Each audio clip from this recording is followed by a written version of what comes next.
Oh, sino nag-imbita dyan sa labandera? Sabay tawa ng mga bisita habang nakatingin sa matandang babaeng nakasandalyas at may dalang bayong. Si Aling Nora, tahimik lamang pero ramdam ang pagduduro at panlalait sa kanya. Daniel's mom? Akala ko ba may pedigring pamilya nila? Sigaw ng isa, habang si Greta naman ang bride-to-be, palihim na gumingisi. Eksakto sa plano niya. Ngunit natigilan ng tawanan nang biglang yumanig ang paligid. Isang hitim na helicopter ang bumaba sa harap ng hotel. Lumabas ang assistant ng CEO at sumigaw. Nasaan si Mrs. Nora Monteverde? Andito na po ang sundo ninyo. Napamulagat si Greta. Kung bago ka pa lang sa channel na ito, mga kwento ni Ate Jane, istorya mo, ikwento ko, huwag kalimutang pindutin ang notification bell at subscribe button.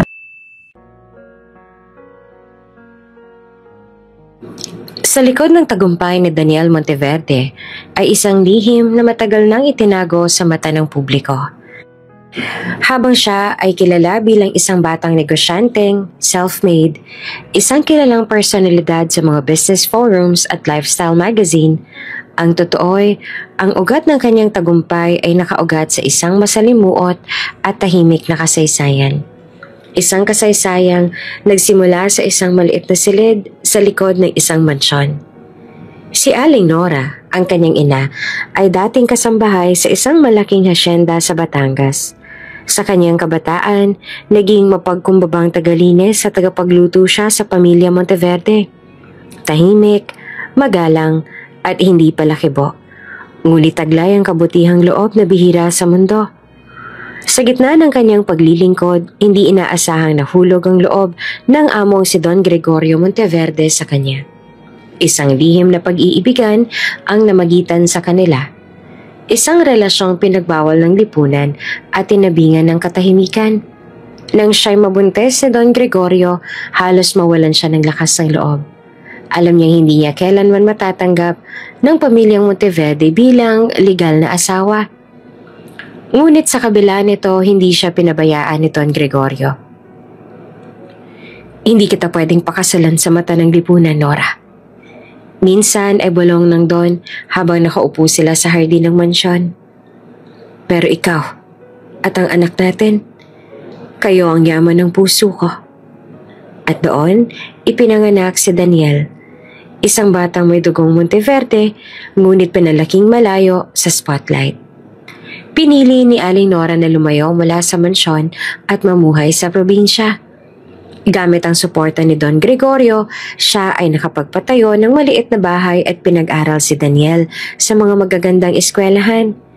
Ngunit palaging pinapaalala sa anak, hindi mahalaga kung anong apelyido mo. Mas mahalaga kung paano ka magpapakatino sa buhay. Pagkalipas ng panahon habang si Daniel ay lumalaki, sinanay siya ng ina sa simpleng pamumuhay. Hindi siya pinalaking spoiled. Bawal ang reklamo, bawal ang yabang. At kahit pinapadalhan sila ng sustento ni Don Gregorio, palaging tinuturo ni Nora na pahalagahan ang bawat sentimo. Ngunit sa kabila ng kanilang tahimik na buhay, isang araw ay dumating ang malagim na balita. Pumanaw si Don Gregorio. Isang atake sa puso habang nasa biyahe patungong Europe. Walang sino man sa mga legal na tagapagmana nito ang nakakaalam ng liham na anak.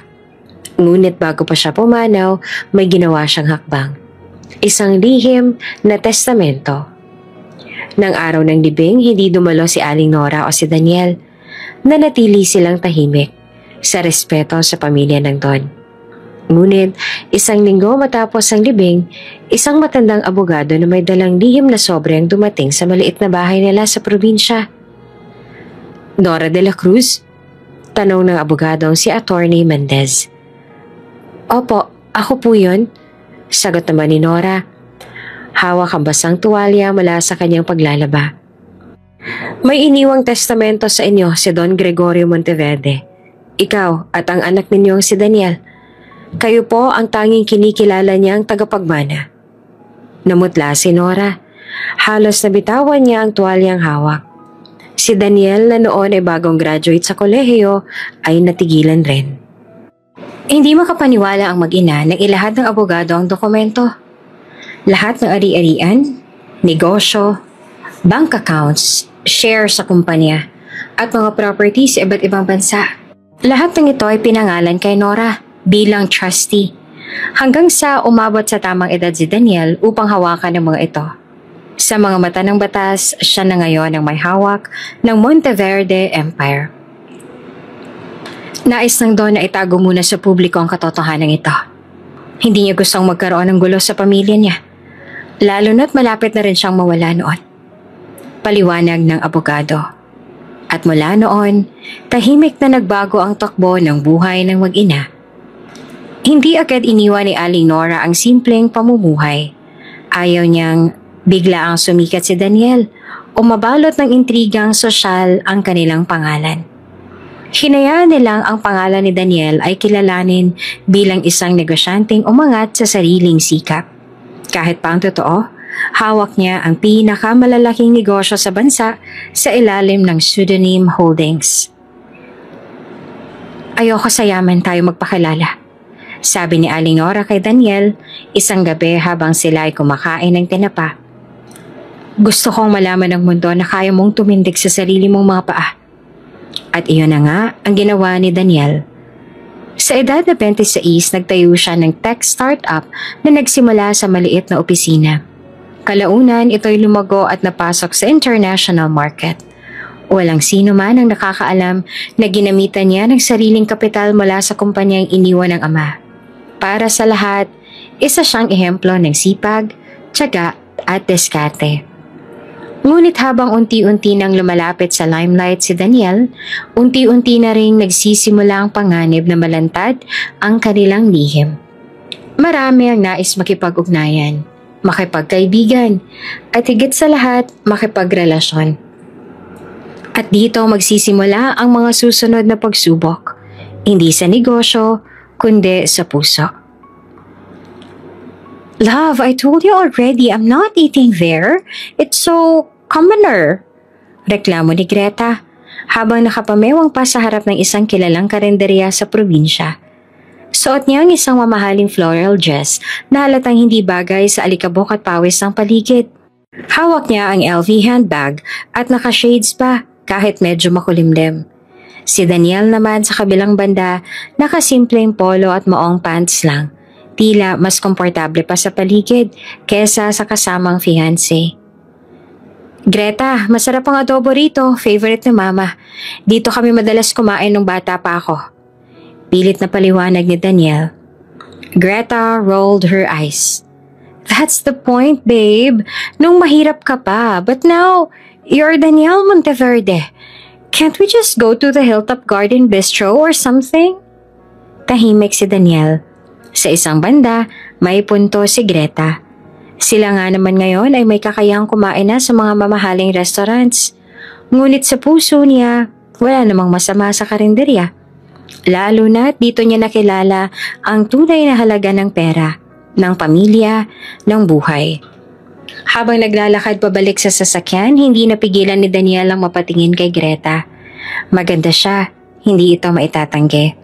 Maayos manamit, matalino magsalita, at may matatag na karisma sa social media. Ngunit sa mga huling buwan may napapansin siyang unti-unting pagbabago. Kung dating masayahin at kontento si Greta sa simpleng buhay, ngayon ay tila laging may kulang. Laging naghahanap ng bago, ng mas mamahalin, ng mas sosyal. Lahat dapat Instagrammable, lahat dapat may label. Greta, mahalaga sa akin ang mga simpleng bagay. Saad ni Daniel habang isinusuot ang seatbelt. Mahalaga rin naman sa akin yun. Sagot naman ni Greta habang binubuksan ang phone at nagsisimulang mag-selfie. Pero wag naman tayong tumira sa kahapon, babe. You're a brand. We're building our image. Hindi na sumagot si Daniel. Sa isip niya, kailan pa siya naging brand sa halip na tao? Ilang araw ang makalipas, dumalaw si Greta sa bahay ni Aling Nora sa probinsya. Magandang umaga po, bati niya sa matanda. Bagamat halatang hindi sanay ngumiti ng totoo, si Nora, nakasuot ng simpleng duster, ay abala sa pagwalis ng bakuran. Sa gilid ng bahay may mga nakasampay na labada at may kaserola ng nilulutong ginataan sa kalan. "Ah, Greta, tuloy ka!" Tipid na bati ni Nora habang hindi inaalis ang tingin sa ginagawa. "Hindi pa po ba kayo nag-retire sa mga ganyan?" "You're Danielle's mom. Dapat nakarelax na kayo sa mansyon. Nagfa-facial or something." Tumigil si Aling Nora, humarap sa dalaga at saka ngumiti ng banayad. "Mas masarap pa rin ang ginataan sa sariling lutuan, iha.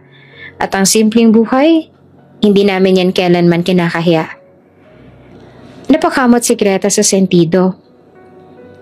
"Oo nga po, pero hindi ba nakakahiya minsan sa social events? Ang dami pong nagsasabi na parang hindi kayo bagay sa status ni Danielle." Tahimik si Nora. Hindi ito ang unang beses na narinig niya ang ganitong klaseng pananalita mula kay Greta. Minsan pa ngayon nadinig niyang tinawag siyang poor mother-in-law sa isang phone call na palihim niyang nasaksihan. At hindi niya ito ay kinatuwa. "Kaya nga anak ko yan, para hindi ko na kailangang baguhin ang sarili ko," sagot ni Nora. Sa gabing yon, habang nagkakape sa terrace si Danielle at ang ina, muling napag-usapan si Greta. "Hindi mo talaga siya gusto, ma?" tanong ni Danielle, bagamat alam niya na ang sagot. "Nakikita ko kung paano siyang tumingin sa paligid. Pababa. At kapag ang puso ay laging nakatingala para umangat, minsan nakalimot na ito sa ugat. Iyon ang kinakatakot ko para sa'yo." "Pero mahal ko siya, ma." "Mahal mo ba siya? O mahal mo ang kasama mo siya nung wala ka pa?" Tumahimik si Danielle. Bago pa man niya makuha ang sagot, nag-ring ang cellphone ni Greta sa living room. Naka-video call, speaker mode pa. "Babe, pakisabi sa mommy mo na next time magpapaayos naman ng bakuran, no? Nakakahiya sa mga bisita. And also, please remind her na wag na siya magbitbit ng bayong sa hotel party like..." "Please." Si Aling Nora naman ay nanahimik. Ngunit baka sa mata niya ang pagkadismaya. Kinabukasan, nagpunta si Greta sa mall kasama ang mga kaibigan. Sa isang mamahaling boutique ay pinagmamalaki niya ang suot na branded shoes. "Danielle gave me this last week. Limited edition. $10,000 lang." Sabay tawa. "Hay nako, dapat talaga sosyal din ang mother-in-law mo." Biro ng isa niyang kaibigan. "Don't worry, I'm working on it," sagot ni Greta. "Kapag ako na Monteverde, makeover agad si Tita Nora." Ngunit sa likod ng mga ngiti at pagyayabang ni Greta, may lalim ng insecurity. Alam niyang iba sa kanya ang tingin ni Aling Nora at ramdam niya rin unti-unting lumalayo ang damdamin ni Danielle. Kaya't habang pinapaganda niya ang panlabas, palihim siyang nag-iisip ng paraan para tuluyang mapasa kanya ang kontrol at ang pangalan. Hindi niya alam, isang simpleng katulong ang magpapagulo sa lahat ng plano niya.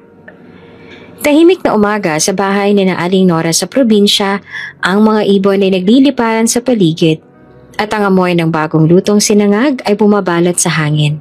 Sa loob ng kusina, isang dalagang abala sa pagwawalis habang nakasalampak ang basang mop sa gilid ng dingding. Siya, si Linda. Simpleng bihis, nakaba ng buhok at may suot na lumang apron na may mansya ng mantika sa gilid. "Linda, iha, pakisilip nga kung kumukulo na yung sabaw." Tawag ni Aling Nora mula sa labas habang pinapatuyo ang mga labada. "Opo, Ma'am Nora," sagot ni Linda. Mabilis ang kilos at magalang ang tinig. Binuksan niya ang takore at tinikman ang sabaw gamit ang sandok. "Sakto na po ang alat, malambot na rin po yung gulay." Si Linda ay hindi ordinaryong katulong.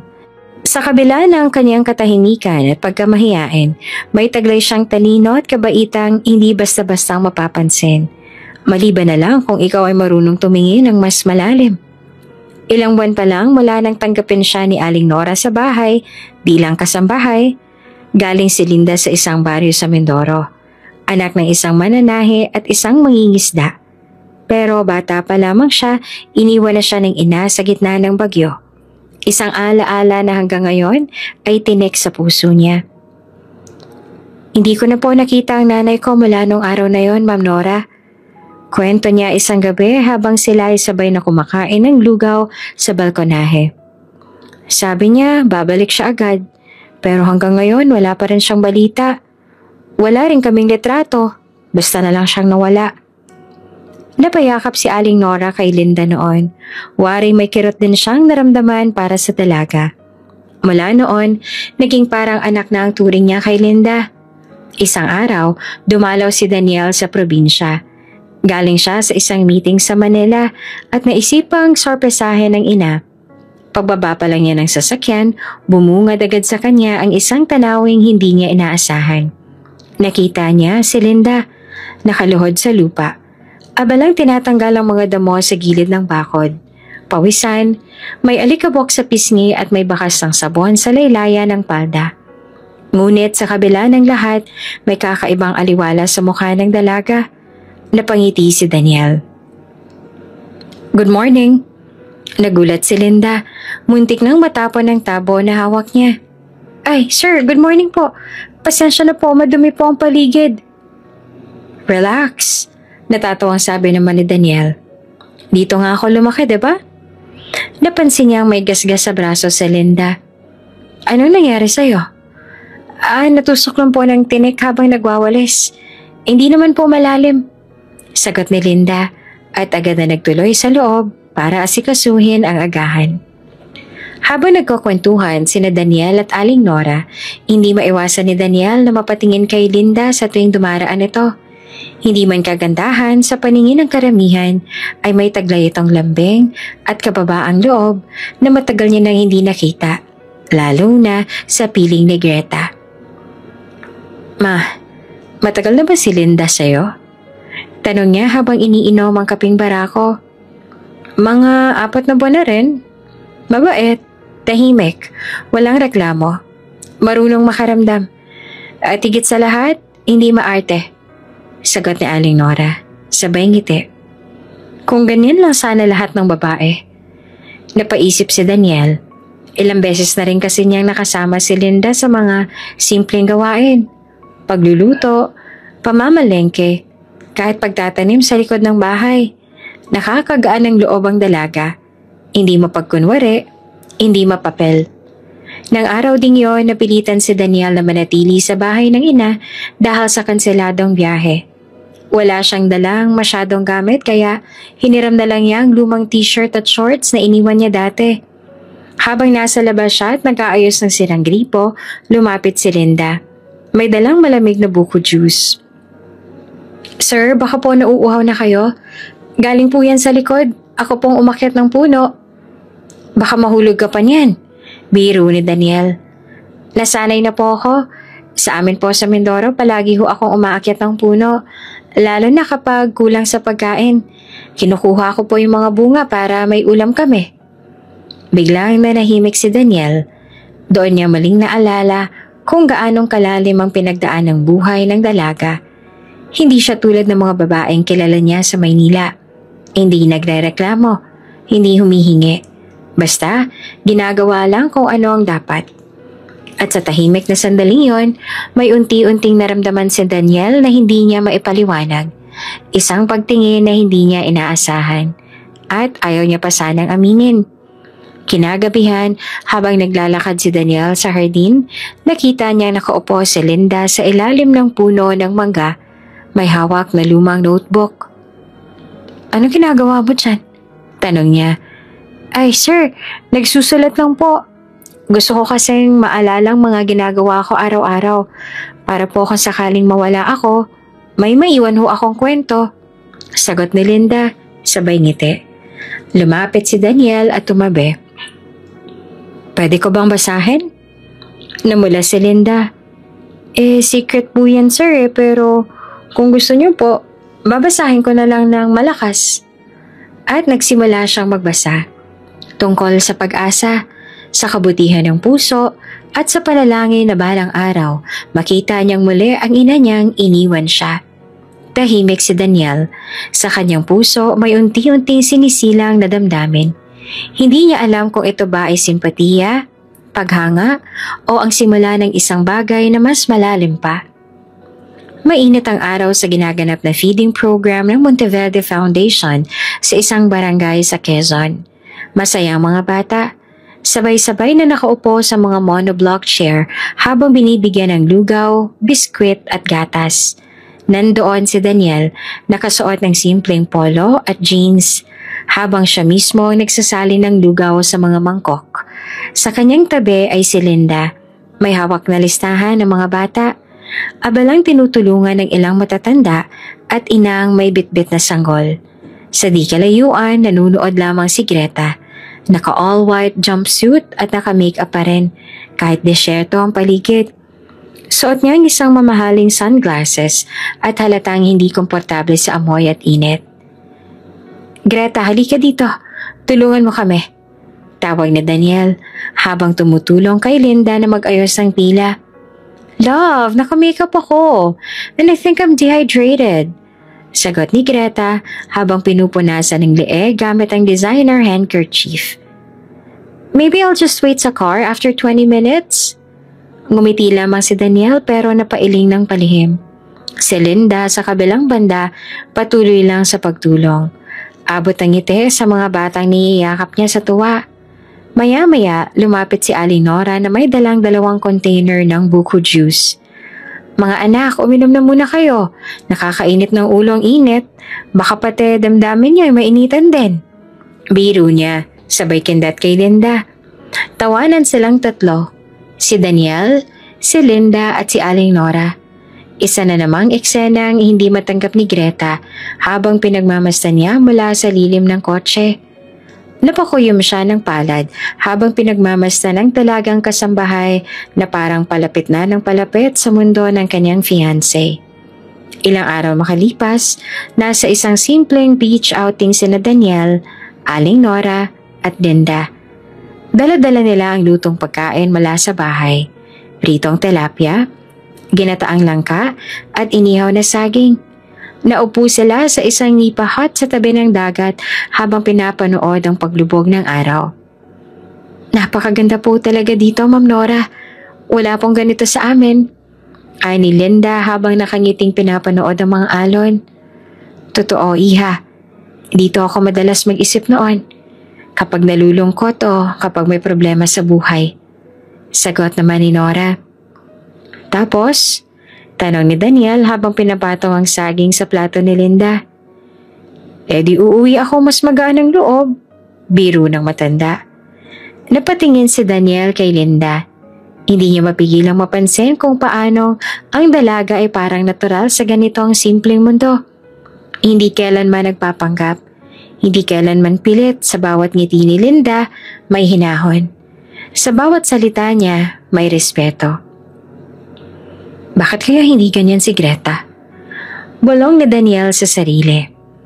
Kinabukasan habang nag-aalmusal sa bahay nila sa probinsya, dumating si Greta. Maagang umuwi ito mula sa Maynila para makabawi sa bonding na mag-ina at kasambahay. Good morning, bati niya. May kasamang halik pa sa pisngi ni Daniel.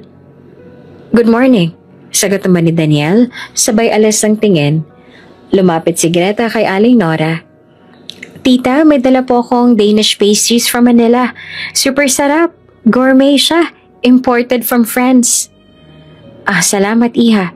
Pero may pandesal pa kami. Baka masayang.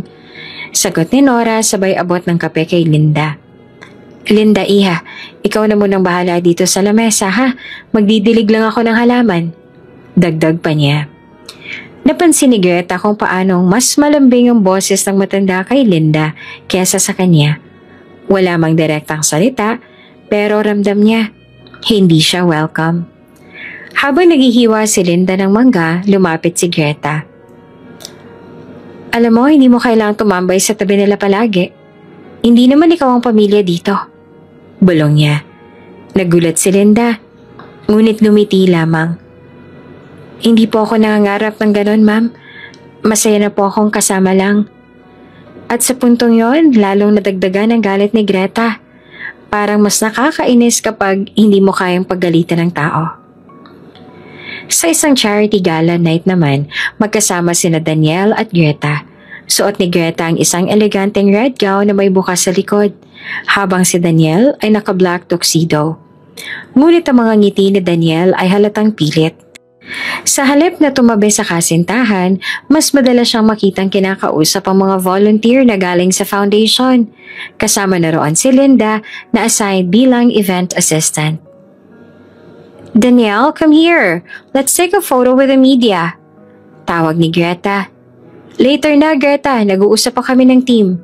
Sagot niya habang pinapakita ang listahan ng logistics kay Linda. Hindi na nakapagtimpi si Greta. Lumapit siya, tumawak sa braso ni Daniel. Pilit siyang hinihila palayo. Pero ngumiti si Linda at nagpaalam. "Sir, babalikin ko na lang po kayo mamaya. Kailangan ko pa pong ayusin yung mga name tags." Pagkaalas ni Linda, sumiklab ang inis ni Greta. "Seriously, Danielle? You're giving her more attention than me?" "Because she listens. She helps. And she never complains." Sagot ni Daniel na malamig ang tono. "And you're comparing me sa katulong?" Bulyaw ni Greta. "Hindi. Pero kung ako ang tatanungin, mas marami siyang naitutulong sa akin kaysa sa mga party mo." Tahimik si Greta. Tumalikod siya at humakbang palayo. Ngunit hindi niya alam, mula sa di kalayuan, tahimik lamang na nakatingin si Aling Nora. Hawak ang isang baso ng tubig. Narinig niya ang lahat. At sa kanyang mga mata, may tumibay na desisyon. Hindi na siya mananahimik. "Sigurado po ba kayong dito dadaan, Sir Daniel?" Tanong ni Linda habang inaayos ang backpack at sinisikap na huwag ipahalata ang kaba. "Oo, Linda. Dati itong dinadaanan ni Papa nung bata pa ako. May isang secluded beach na paborito niya. Tahimik, maganda at malayo sa stress." Sagot pa ni Daniel habang patuloy sa pagmamaneho ng kanilang 4x4 jeep papunta sa daungan. Ito ay bahagi ng kanilang plinano na out-of-town ocular visit para sa panibagong outreach site ng foundation. Ngunit sa huling minuto, hindi sumama si Greta at si Aling Nora. Sa huli, silang dalawa na lang ni Linda ang tumuloy. Pagdating sa daungan, sinalubong sila ng bangkero. "Sir, mukhang uulan po ngayong hapon. Baka po mas stranded kayo." Babala ng matanda. "Makakaabot pa naman siguro kami bago magdilim," sagot ni Daniel. 1 hour lang naman to." Lumarga ang bangka patungong isla. Habang tinatahak nila ang karagatan, hindi maiwasang mapansin ni Daniel ang katahimikan ni Linda. Tila may bumabagabag. Pagdating sa isla, agad silang sinalubong ng katahimikan at ganda ng paligid. Puting buhangin, bughaw na dagat, at mga punong nyog na sumasayaw sa hangin. Ngunit ilang minuto pa lamang silang naroon, nagsimulang lumakas ang hangin at dumilim ang langit. "Daniel, parang hindi na po maganda ang panahon," bulong ni Linda. Tumango si Daniel. Tinawagan niya ang bangkero ngunit walang signal. Sinubukan niya mag-text ngunit walang lumalabas. Habang lumalakas ang ulan, nagdesisyon siyang magkuble sa isang abandonadong kubo sa gilid ng isla.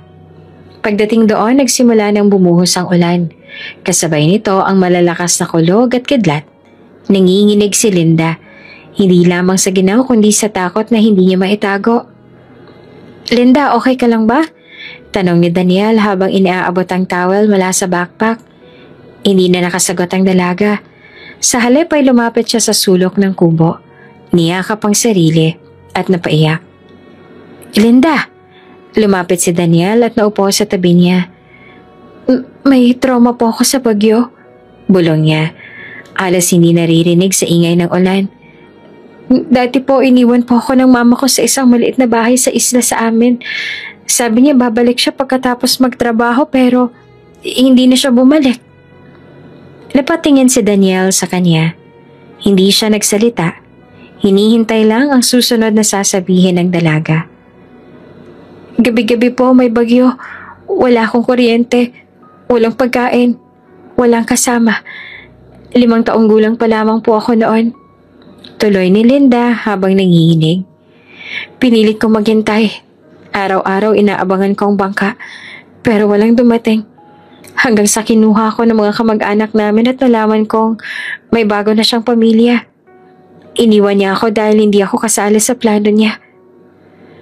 Napaluha na rin si Daniel sa tinig ni Linda.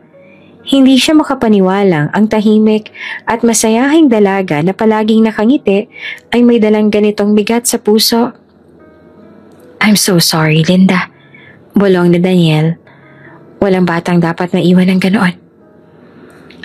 Sanay na po ako hindi pinipili. Mahinang sagot pa ni Linda. Kaya tuwing may bagyo, parang bumabalik po lahat. Yung takot, yung sakit, yung tanong na, ano bang mali sa akin at iniwan ako? Biglang kumidlat ng malakas. Napasigaw si Linda at napakapit kay Daniel. Agad niya itong niyakap pabalik. Pinilit siyang patahanin. Hindi mo kasalanan, Linda. At kung may nagkamali man, hindi ikaw yon. Tahimik lang silang dalawa habang ang hangin sa labas ay humahagupit sa mga bintana ng kubo. Hindi na nila namalayang pareho na silang basa. Parehong malamig, ngunit sa isang sandali yon, nagtagpo ang dalawang puso sa gitna ng takot at ulan. Pagkalipas ng ilang oras, humupa ang ulan. Lumabas sila mula sa kubo at nakita ang unti-unting pagliliwanag ng langit. Tumila na ang bagyo at may kaunting signal ng bumalik. Agad tinawagan ni Daniel ang bangkero. Pasundo na po kami. Nasa kubo kami malapit sa silangang bahagi. Sige po sir, pasensya na. Tinigil muna namin kanina, delikado po ang alon. Sagot ng bangkero. Habang hinihintay ang bangka, nakaupo si Linda at Daniel sa buhanginan. Tahimik ang paligid, pero may damdaming lumalalim sa pagitan nila. Alam mo, Linda, hindi ko alam kung anong meron, pero ngayong gabi, parang mas nakilala kita kesa sa lahat ng taong nakasama ko sa buong taon. Napangiti naman si Linda, bagamat may bakas pa rin ang luha sa kanyang pisngi. At ikaw po, Sir Daniel, kahit mayaman kayo, hindi niyo po ako tiningnan ng mababa. Salamat po sa pakikinig. Tawagin mo na lang akong Daniel. Hindi mo na kailangang dumestansya. Tumango si Linda at sa unang pagkakataon, nagtagpo ang kanilang mga mata. Hindi bilang amo at katulong, kundi bilang dalawang taong parehong sugatan, parehong lumalaban sa mga sugat ng nakaraan. Dumating ang bangka makalipas ang ilang minuto. Habang papalayo sila sa isla, pareho nilang alam. May naiwang lihim doon na hindi basta mabubura. At may nadagdag na damdamin na hindi na rin kayang itanggi. Mula nang makabalik sila mula sa isla, tila may nagbago sa katahimikan ng araw-araw ni Daniel. Hindi man niya ipagtapat kahit kanino. Gabi-gabi siyang napapaisip. Hindi ang foundation meetings. Hindi ang board presentations. Kundi ang mga mata ni Linda. Puno ng takot, tapang, at isang kalungkutan na pilit niyang gustong yakapin. Paulit-ulit sa kanyang isip ang gabing na stranded sila.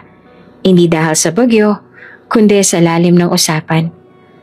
Sa katapatan ng damdamin, sa yakap na hindi niya kayang limutin. Bakit nga ba ako apektado? Tanong niya sa sarili habang nasa loob ng opisina. Sa harap niya ay nakabukas ang laptop, pero walang letra ang natatype. Sa cellphone niya, bukas ang gallery, at nandoon ang isang stolen shot niya kay Linda habang pinapakain ng mga bata noong feeding program. Napangiti siya, ngunit kaagad ding napabuntong hininga. Samantala si Linda naman ay balik na sa normal na gawain. Nagsasampay ng labada sa likod ng bahay ni Aling Nora. Ngunit kahit nakayuko siya sa trabaho, ang isip niya ay kay Daniel. Hindi pwede. Hindi kami pareho ng mundo. Bulong niya sa sarili habang iniipit ang damit sa sampayan. Naaalala niya ang tinig ni Daniel noong gabing na-stranded sila. Yung paraan ng pagkalinga nito. Yung tingin na parang siya lang ang tao sa paligid. Ngunit bawat pagbalik ng alaala ay sinusundan ng paalala. Katulong lang siya. Si Daniel ay Monteverde at higit sa lahat, may Greta. Sa isang family lunch sa bahay ni Aling Nora, nagtipon ng ilang staff ng foundation para pag-usapan ng susunod na outreach. Nandoon si Daniel, si Linda at si Aling Nora. Habang masaya nagtatawanan ay biglang dumating si Greta. Naka-red dress at may dalang mamahaling dessert. Surprise! Bati niya sabay halik sa pisngi ni Daniel. Hi Greta! Sagot ni Daniel na bahagyang nagulat. Pag-upo ni Greta sa mesa, agad niyang napansin ang closeness ni Linda kay Daniel. So, Linda, parang special guest ka na. Hindi ka na lang ba pang kusina? Sabay tawa. Napalingon naman si Aling Nora. Greta, baka gusto mong ikaw na lang mag-init ng sabaw. Si Linda ang nagluto niyan. Naalimpungatan si Greta at natigilan, pero hindi nagpatalo. Of course, tita. Anything for you. Pero sa loob-loob niya, naglalagablab na ang inis. Mula sa mga mata ni Daniel, ramdam niya. Hindi na siyang tinitingnan nito tulad ng dati. Kinagabihan habang naghahatid ng kape si Linda sa terrace kung saan nakaupo si Daniel, pansin niyang tahimik ito. Sir Daniel, may problema po ba kayo? Tanong niya. Wala naman, napagod lang siguro. Sagot ni Daniel sabay kuha ng kape. Tahimik. Naalala mo pa ba yung isla? Tanong bigla ni Daniel. Napatingin si Linda. Opo. Hindi ko makalimutan yung sinabi mo tungkol sa nanay mo. Sa lahat ng taong naiwan ka. Hindi sumagot si Linda. Tumango lang siya. Gusto ko malaman mo na mula ngayon, hindi na kita iiwan. Biglang bumilis ang tibok ng puso ni Linda. Sir? Daniel. Putol nito. Malumanay ang tinig. Tawagin mo na lang akong Daniel kapag tayong dalawa lang. Ngumiti naman si Linda, pero agad ding ibinaba ang tingin. Hindi po ako sanay. Sanayin mo na ang sarili mo. Dahil ayoko na ng distansya pa sa pagitan natin. Bago pa man makapagsalita si Linda ay dumating na si Greta. Love, kanina pa kita hinahanap. Sabay yakap kay Daniel. Kitang-kita ang pag-angkin. Napalingon naman si Linda. Ngumiti at magalang na nagpaalam. Ngunit sa loob niya, alam niyang kailangan na naman niyang itago ang nararamdaman tulad ng nakasanayan. Sa mga sumunod na araw, mas naging mailap si Daniel kay Greta. Hindi man nila ito pag-usapan, ramdam ng dalaga ang unti-unting paglamig. Daniel, bakit ba parang lumalayo ka na?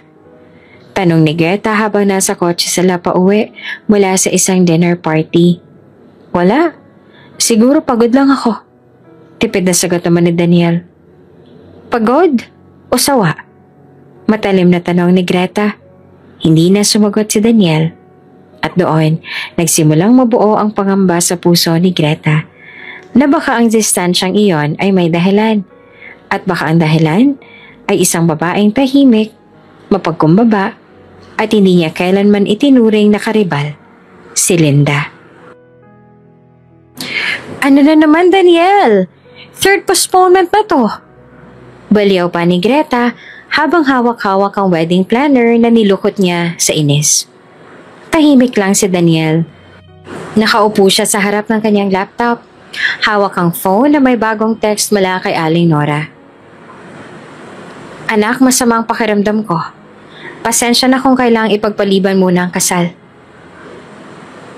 Hindi mo ba nakikita? Tayong napapahiya dito. Tuloy pa ni Greta. Habang naglalakad pa ikot-ikot sa sala ng kondo nila. Lahat ng kaibigan ko, ang dami ng tanong. Totoo ang ayaw ng future mother-in-law mo sa'yo? May something ba? Daniel, I'm sick of it.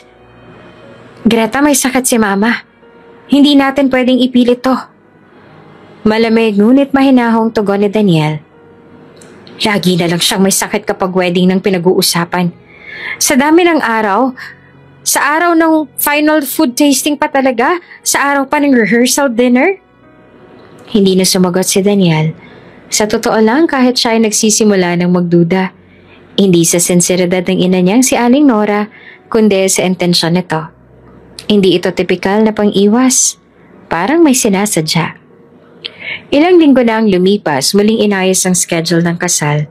Buwan ng Pebrero, isang sikat na garden venue sa Tagaytay ang napili. Lahat ay ayos na sa mga supplier, catering, choir, decorations, photographers. Maging ang invitation ay naipadala na sa mahigit 100 VIP guests. Ngunit sa araw ng final venue inspection, muling kinansela ni Aling Nora ang pagdalo. Daniel, nangihina ako. Hindi ko kayang bumiyahe. Tawag nito sa telepono. Pinilit ni Daniel na maunawaan, ngunit habang kausap niya ang ina, nasa kabilang linya na si Greta, galit, desmayado, at punong-puno ng paninira. Sa isang private tea party na inorganisa ni Greta para sa kanyang bridal squad, sinimulan na nitong siraan si Aling Nora sa harap ng mga kaibigan. Alam niyo ba, feeling ko hindi talaga ako gusto ng nanay ni Daniel eh. Panimula niya, habang hawak ang isang glass ng mimosa. Imagine, ilang beses nang kinansela ang kasal. At palaging dahil lang sa trangkaso, hilo, allergy. Ano ba yan? Hindi kaya ng mayaman na may private nurse? Tawanan ng mga bisita. May isa pang sumabat. Baka ayaw niya lang sa'yo, besh. Alam mo na, feeling social si madam pero probinsyana pala. Kasi naman, sagot ni Greta habang nagpapakipot kunwari. Labandera lang naman daw siya dati kaya siguro insecure. Hay nako, yung mga ganyan, akala mo kung sinong reyna. Porket nanay ng mayaman, akala mo entitled na sa lahat. Habang natatawa si Greta sa mga patutsada ng mga kaibigan, hindi niya namalayang nakatayo na pala sa di kalayuan si Linda. Dala-dala ang isang tray ng inumin. Tahimik lamang siya. Ngunit nakita niya ang lahat. Ang panlalait, ang pangungutya, ang kabastusan. Bago pa niya maibalik ang tray sa kusina, tinawag siya ni Greta. Uy, Linda! Come, halika rito. Kailangan namin ng refreshment. Baka gusto mong ikwento sa amin kung anong paborito mong sabong panlaba. Natahimik ang lahat sabay tawa. Dahan-dahang lumapit si Linda. Ngumiti ng magalang at inilapag ang tray.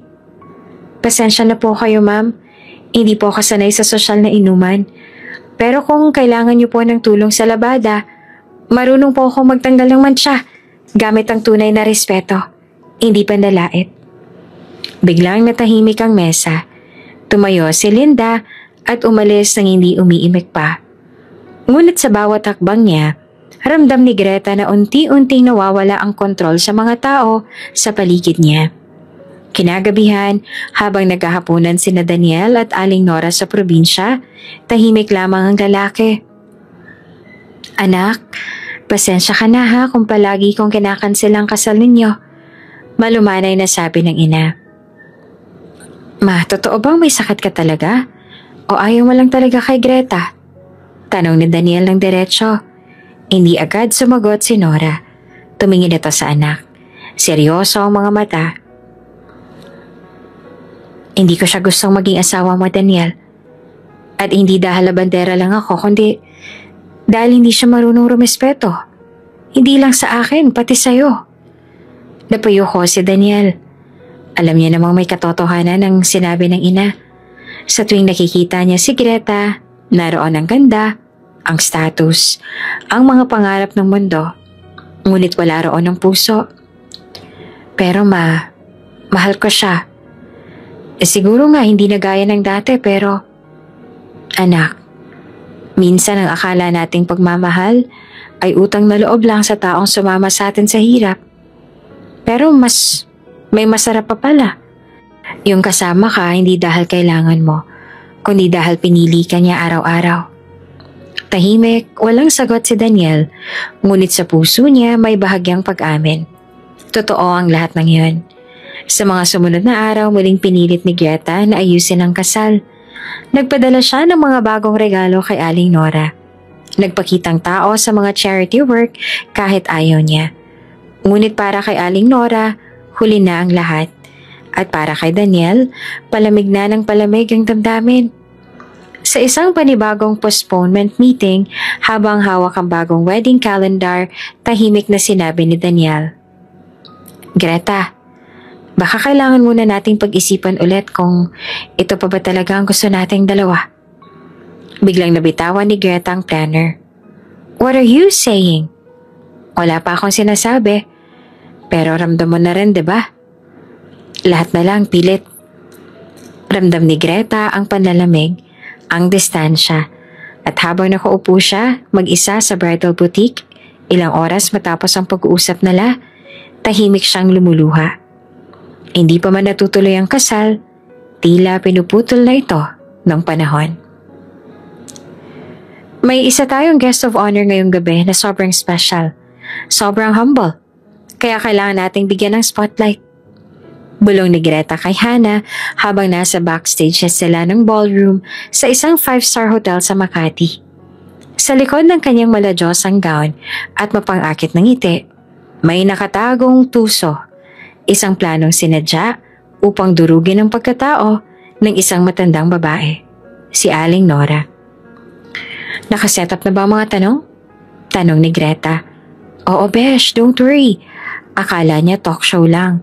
Pero ang totoo, i-expose natin kung ganong ka-low class ang background niya. I mean, labandera? Sabay tawa ni Hannah.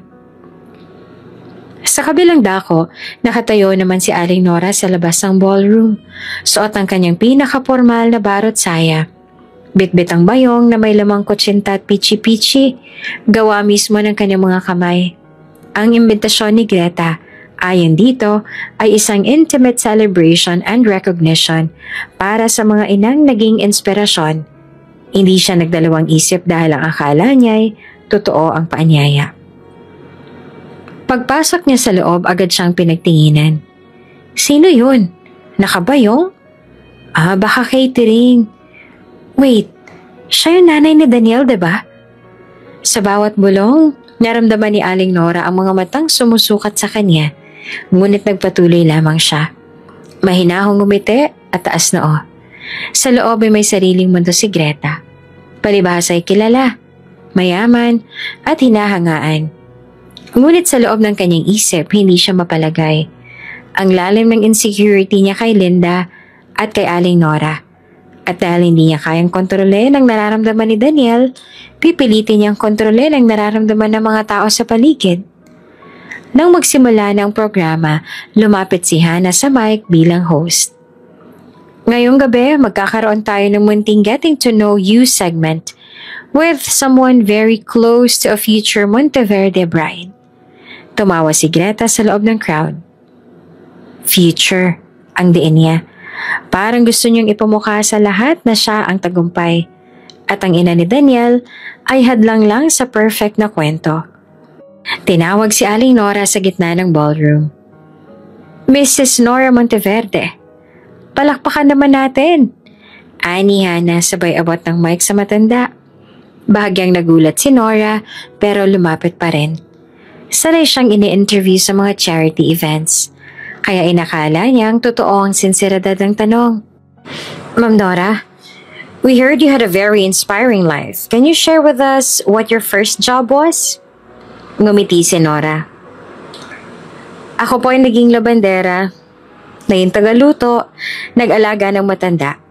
Simula pa lamang nung kabataan ako, kasambahay na ako." "Talaga po? As in literal na labandera?" Tanong ng isa. Kunwaring humahanga pero may halong tukso ang tono. Tumawa ang ilan. "Opo," sagot ni Nora, diretso at walang pangingimi. "At proud po ako doon. Dahil hindi po ako nagnakaw. Hindi ako nang apak. Ang bawat kinita ko ay pawis ng marangal na trabaho." Sa isang lamesa, nagtatawanan ang mga kaibigan ni Greta. "Besh, ang tapang. Akala mo hindi niya alam na pinagtatawanan siya." Yun nga ang goal, diba? Ma-conscious siya. Mapahiya. Para hindi na siya magmarunong sa desisyon ni Daniel. Si Greta ay panayang sulyap kay Nora. Umaasang mamumula ito sa hiya. Ngunit taliwas sa inaasahan, tumindig lang lalo ang dignidad ng matanda. "Ma'am Nora?" Tanong po ni Hannah. May nagbago po ba sa lifestyle ninyo ngayong milyonaryo na ang anak ninyo? Wala naman po, naglalaba pa rin ako, nagluluto. Ang pera po, hindi yan ang bumubuo sa buong pagkatao ng tao. Nakakabago yan ng bahay, pero hindi ng puso. Biglang natahimik ang ilang bisita. Samantala, nasa gilid lamang si Linda, nagmamasid. Nakasama siya sa logistics team ng event kaya hindi siya pinansin ni Greta. Ngunit mula sa likod, rinig niya ang bawat tanong at ramdam niya ang motibo. Napakapit siya sa tray na hawak, nalungkot pero hindi nagulat.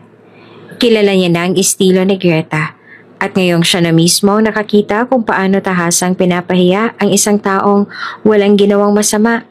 Mas lalo niyang pinangakong hindi niya ito palalagpasin. Sa huling tanong, sinubukang durugin ni Hana ang imahe ni Nora. Sa totoo lang po, hindi ba kayo nahihiyang makasalubong ang mga elite sa events tulad nito? I mean, you know, ibang level to. Napatingin si Aling Nora sa audience. Ilang mga matay dumidilat sa panghuhusga. Iba'y kunwaring nahihiya para sa kanya. Pero ngumiti lang siya. Ang tunay na elite para sa akin ay yung marunong rumespeto. Hindi yung marunong magsuot ng mamahaling damit. Sa akin po, mas masarap tumandang may dangal kesa tumanda sa mundo ng kasinungalingan at yabang. Napalunok si Greta. Hindi na siya natawa.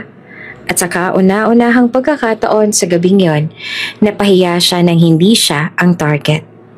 Sa gitna ng mga flash ng kamera at palakpakan ng ilang bisita, hindi nila napansin ang paglapag ng isang itim na helicopter sa parking lot sa labas ng hotel.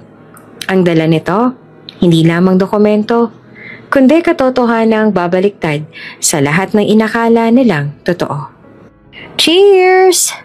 Sabay-sabay na sigaw ng mga bisita sa eleganteng ballroom habang ang music ay bumalik sa mellow jazz background. Sa unang tingin, isang normal na high society party ang nangyayari, pero sa bawat ngiti, may tinatagong kutsilyong handang sumaksak sa dangal ng iba. Sa gitna ng ballroom, si Aling Nora ay tahimik na nakaupo sa isang maliit na mesa. Nasa tabi niya si Linda, nananatiling alerto at palihim na nagmamasid.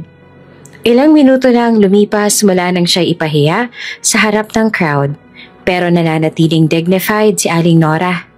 Wala siyang sinabing masama, wala siyang ibinagsak na luha.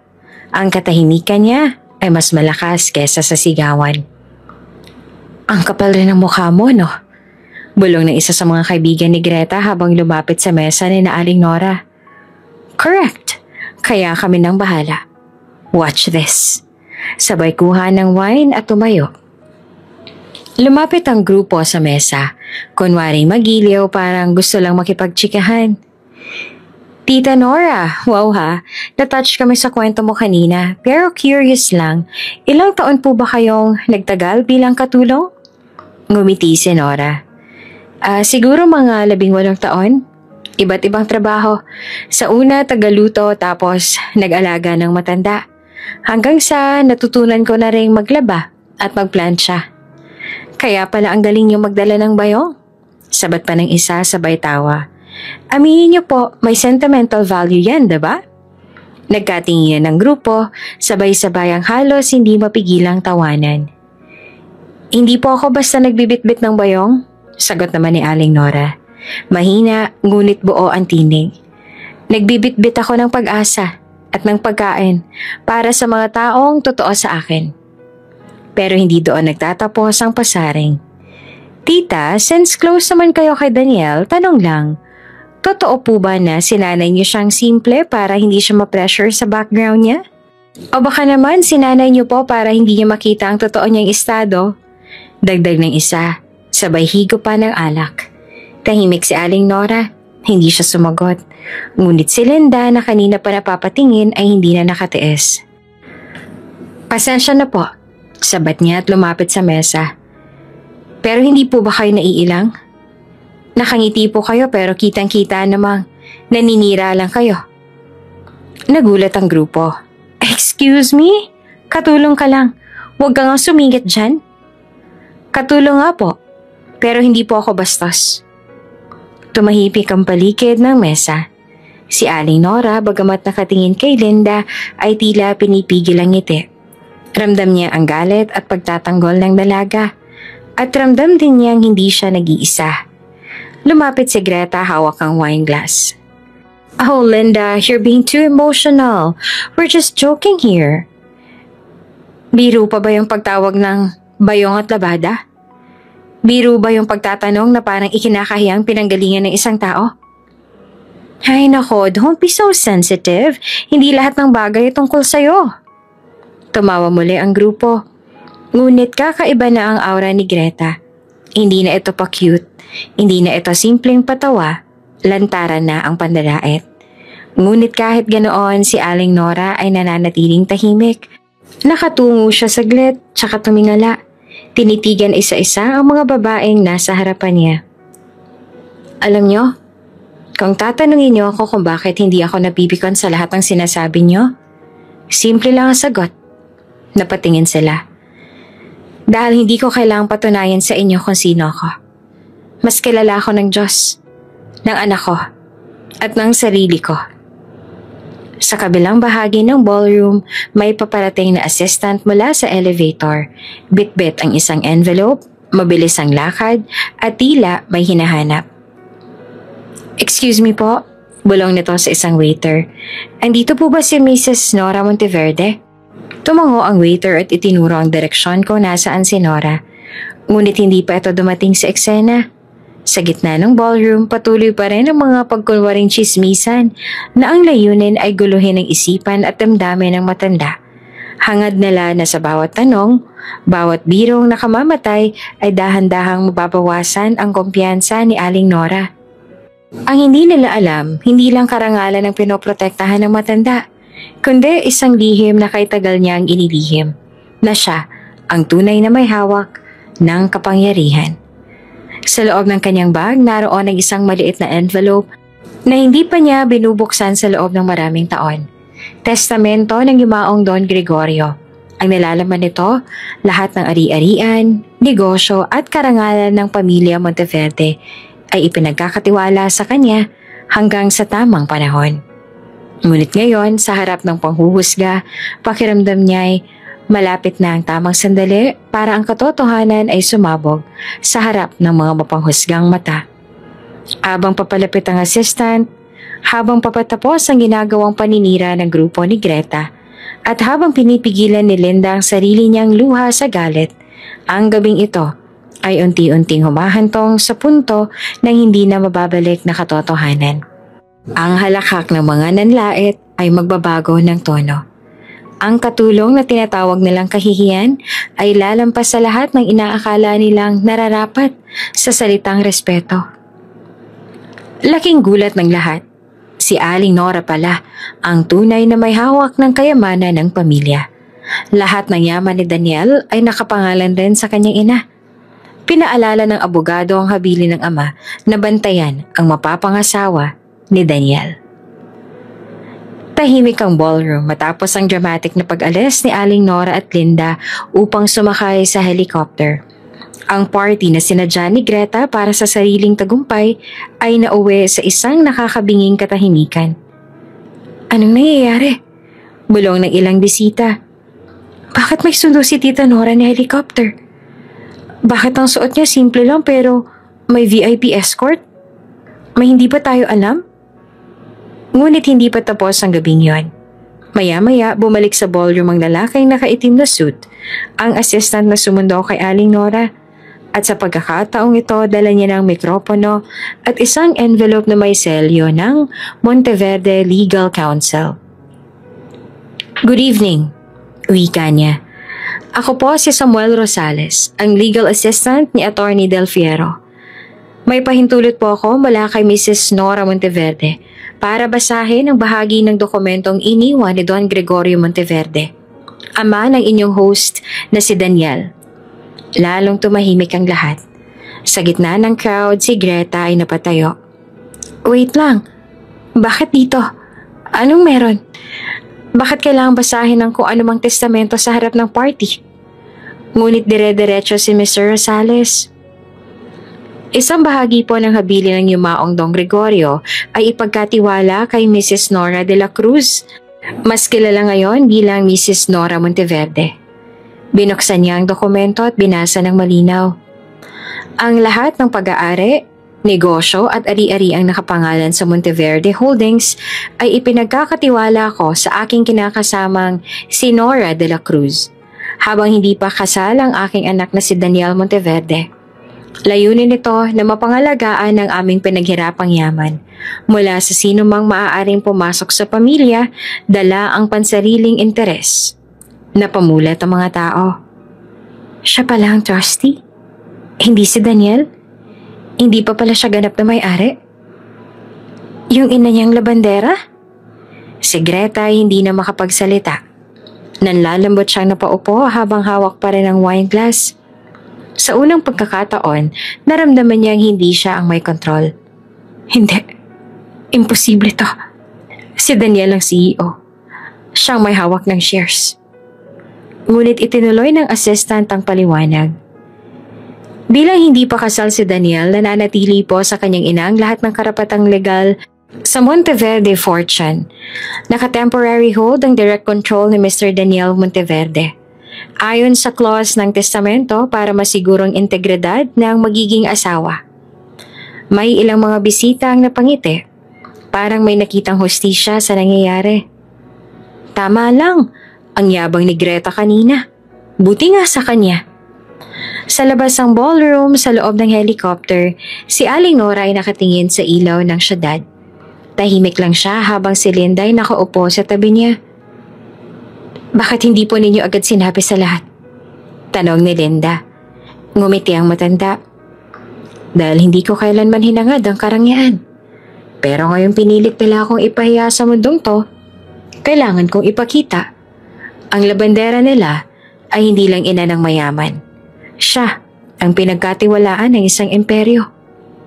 Balik sa ballroom, isang staff ang lumapit kay Greta. Ma'am, paparating na po si Sir Daniel. Pinatawag po siya ni Attorney Del Fiero.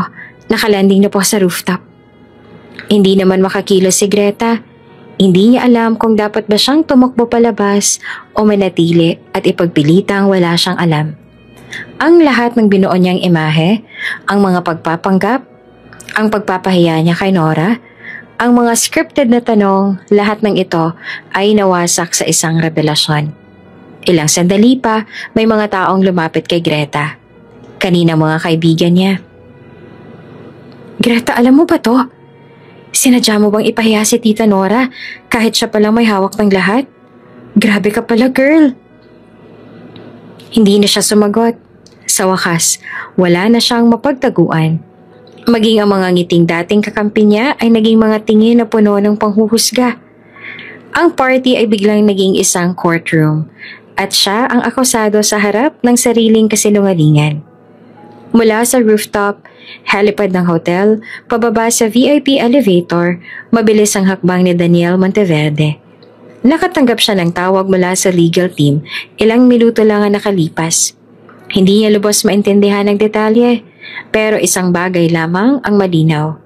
May nangyaring hindi maganda sa ginanap na event kung saan inimbitahan ang kaniyang ina. Pagkabukas ng elevator, diretso siyang lumabas patungong ballroom. Hindi na niya hinintay ang personal escort. Paglapag pa lang ng mga paa niya sa carpeted hallway, narinig niya na ang pagtaas ng boses sa loob. Wala akong kasalanan, wala akong ginagawang masama, sigaw ni Greta, habang kinukuyom ang handbag at pilit na nagpapaliwanag sa mga bisita. Bakit hindi mo aminin? Nasa video ka, Greta. Narinig namin ang mga tanong. Ikaw mismo ang nagplano para ipahiya ang nanay ni Daniel. Bulyaw ni Hana, na ngayon tila tumalikod na sa dating kaibigan. Hindi totoo yan. Hindi ko alam na gano'n ang kalalabasan. Depensa pa ni Greta. Nanginginig ang boses, ngunit hindi niya na makuha ang simpatsya ng kahit sino. Sa isang gilid ng ballroom, kakaalis lang nina Linda at Aling Nora. Ilang minuto pa lang ang nakalilipas, pero ang tensyon ng gabing yon ay nananatili. Pagkapasok ni Daniel sa ballroom, biglang natahimik ang lahat. Ang mga bisitang kanina ay abala sa bulungan ay sabay-sabay na napatingin sa kanya. Si Greta, napahinto, nanigas. Daniel? Halos pabulong niyang sambit. Hindi siya pinansin ni Daniel. Diretso ang lakad nito patungo sa pinakagitna ng crowd. Nasaan si Mama? Malamig na tanong niya. Umuwi na sila. Sila ng isang waiter. Sumakay po ng helicopter kasama si Linda, sir. Tumango si Daniel. Pero bakas ang pagkuyom ng panga. Tumingin siya kay Greta na walang emosyon ng mukha. Ako na mismo magtatanong. Anong ginawa mo sa mama ko? Hindi naman agad nakasagot si Greta. Umangat lang ang kamay niya, parang aabot sa binata. Pero umiwas si Daniel. Daniel, hindi mo naiintindihan. Explain it to me then. Bakit may mga scripted na tanong? Bakit pati bayong at trabaho ng mama ko ginawa niyong katatawanan? Halos mapaiyak si Greta. Hindi ko naman intensyon. Talaga? Malamig na putol ni Daniel. Paano hindi mo intensyon? Kung mismong ikaw ang nag-imbita. Ikaw ang nagplano ng party na to. Ikaw ang nagsabing special tribute to. Pero ang totoo, ginawa mo siyang tampulan ng pangungutya. Tahimik ang buong ballroom. Sa likod ng crowd, may isa sa mga hotel staff na nagtangkang i-play sa LED screen ang isang CCTV clip na kuha mula sa hallway. Mismong sandaling nakita ni Greta si Aling Nora sa gilid ng lobby at marahang itinulak ito palayo habang sinasabihan ng, "Wala kang lugar dito." Mabuti na lang, mabilis ang reflex ni Linda at agad niyang nasalo si Aling Nora bago pa ito matumba. Kitang-kita ang lahat sa footage, pati ang mukha ni Greta na galit at puno ng panlilibak. Hindi na makapagsalita si Greta. Hindi ko akagalaing ganito kang kalala, Greta. Bulong ni Daniel. Halos pabulong ngunit mas mabigat pa sa sigaw. Lumapit ang PR head ng Monteverde Foundation at bumulong kay Daniel.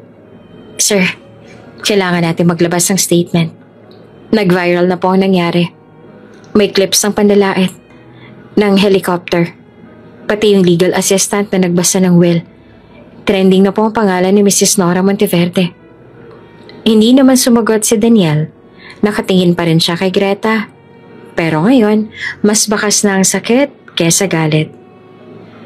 Sa lahat ng babaeng minahal ko, ikaw ang huli kong inakalang kaya niyang apakan ng taong wala namang ginawang masama, kundi ang mahalin ako. Nagsimulang lumapit ang ibang bisita kay Daniel.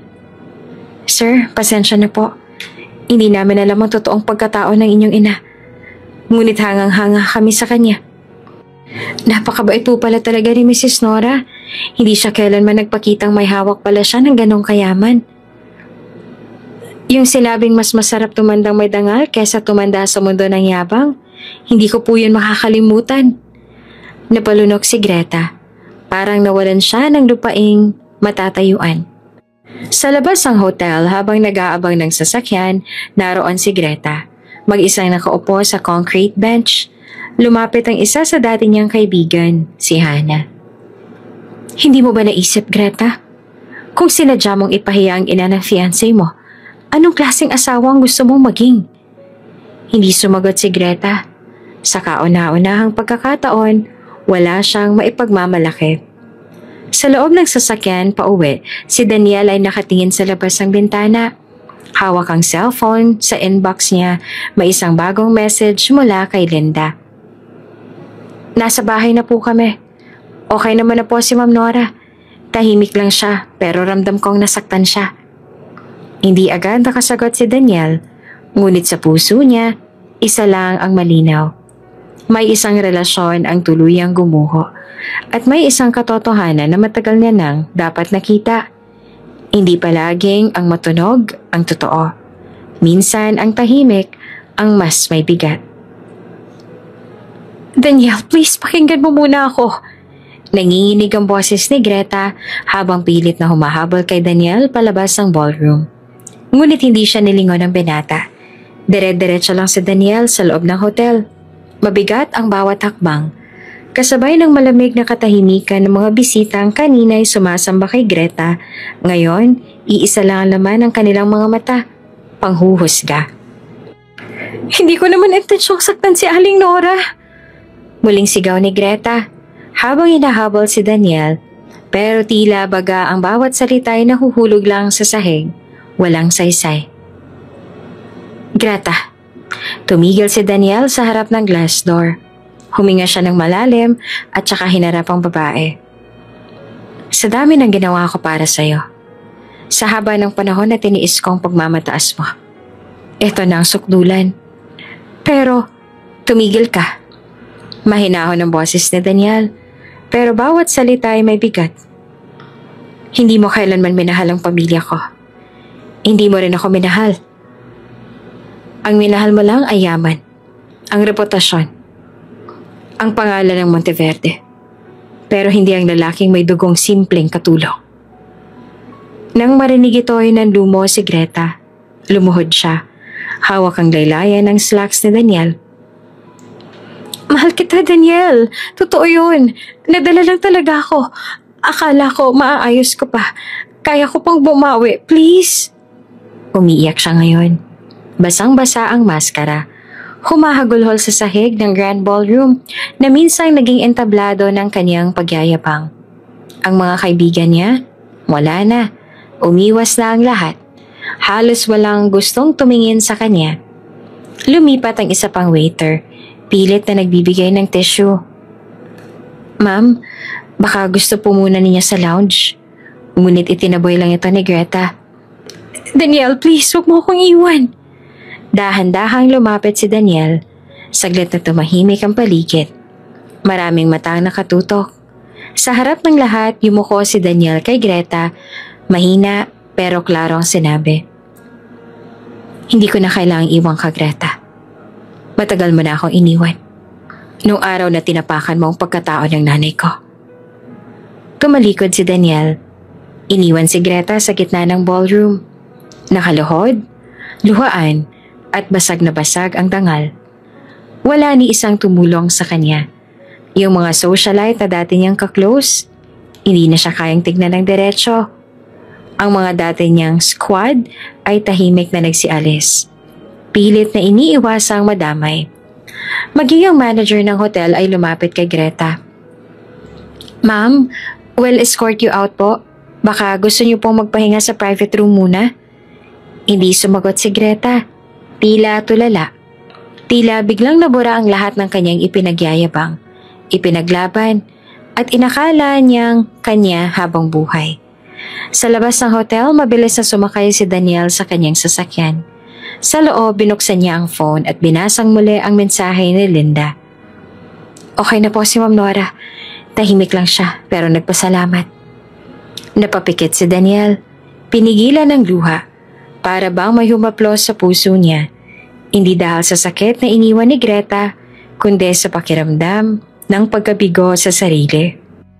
Paano niya pinayagang saktan ng ganon ang kanyang ina? Bakit hinayaang kontrolin ng isang taong walang respeto sa simpleng pinanggalingan ang puso at desisyon niya? Sa kabilang bahagi ng syudad, si Linda ay abala sa pag-aalaga kay Aling Nora. Nasa kama ang matanda, tahimik pero gising. Pinupunasan ni Linda ang paa nitong may kaunting galos, dulot ng pagkakatulak. Ma'am Nora, gusto niyo po ba ng gatas? Malumanay na tanong ni Linda. Tumango lamang si Nora at saka marahay nagsalita. Salamat, Iha. Wala po yun. Mahal po kayo ni Daniel. Mahinang tugon ni Linda at pilit na itinatago ang pag-aalala sa mga mata. Samantala, si Greta naman ay tuluyan ng inihatid sa labas ng hotel. Nasa labas na siya, hawak ang handbag at suot ang damit na dati pinagmamalaki niya. Ngayon ay para na lang peraso ng papel na basang-basa sa ulan. Walang sasakyan, walang escort, wala ang glam team, walang natira. Napaupo siya sa gilid ng kalsada, sa tabi ng pader na minsan lang niyang nilingon sa buhay niya. At doon siya napaiyak ng tahimik. Habang pinapanood ng ilang mga tao na dumadaan at kinukuhanan siya ng retrato. Ang babaeng minsay reyna ng party, ngayon isa na lang kwento ng pagmamataas at pagbagsak. Sa loob ng kanyang sasakyan, Habang binabaybay ni Daniel ang daan pauwi, naisip niya ang mga huling araw. Ang pagkasira ng relasyon, ang tahimik ngunit matibay na presensya ni Linda at ang lakas ng loob ng kanyang ina na harapin ang mundo kahit ilang beses siyang minaliit. Napangiti siya ng kaunti. Baka ito na ang simula ng pagbabagong matagal ko ng kailangan. Ang gabi ay tila sinadya ng tadhana upang magsimula ang pagbagsak ng mga lihim. Sa isang madilim na eskinita, malapit sa parking ng isang maliit na hotel, may isang motorsiklong walang plaka ang biglang sumulpot at bumulusok patungo kay Linda. Galing siya sa tindahan. May bitbit na gatas at gamot para kay Aling Nora. Hindi siya nakaiwas. Isang matinding kalabog ang umalingaw-ngaw kasabay ng sigaw ng mga taong nakasaksi. Tumalapon siya sa gilid ng bangketa at bumagsak ang ulo sa konkretong sahig. Sa loob ng isang mamahaling restaurant, nagkakantsawan sina Greta at mga kaibigan. Nakatanggap siya ng text mula sa isang hindi nakarehistrong numero. Tapos na. Ngumiti si Greta at nilagay sa bag ang cellphone. "Excuse me girls, may kailangan lang akong asikasuhin." Wika niya sabay labas. Sa kotse, hinintay siya ni Aling Mirna. "Sigurado ka bang hindi tayo mabibisto?" Tanong nito. Kabado. "Huwag kang mag-alala ma, wala tayong iniwan na bakas. Aksidente ang labas niyan. Isang simpleng pagkadulas sa daan." Tahimik si Aling Mirna. Bagaman kasabot ang anak, may kung anong bumabagabag sa dibdib niya. Hindi niya maipaliwanag, parang may koneksyon siya sa dalagang iyon. Sa ospital, hindi pa rin gising si Linda. Nasa critical na kondisyon siya. Internal bleeding, may bali sa braso at trauma sa bungo. Naka-life support na. Sa hallway, nandoon naman si Aling Nora, Daniel at ilang kasambahay. Nanginginig sa pag-aalala si Daniel habang pinagmamasdan ng monitor sa labas ng ICU. "Hindi ko alam kung anong klaseng demonyong gagawa nito kay Linda." Bulong ni Daniel. Sa tabi niya, umiiyak si Aling Nora. "Hindi to aksidente. Alam ko. Nararamdaman ko may gumawa nito."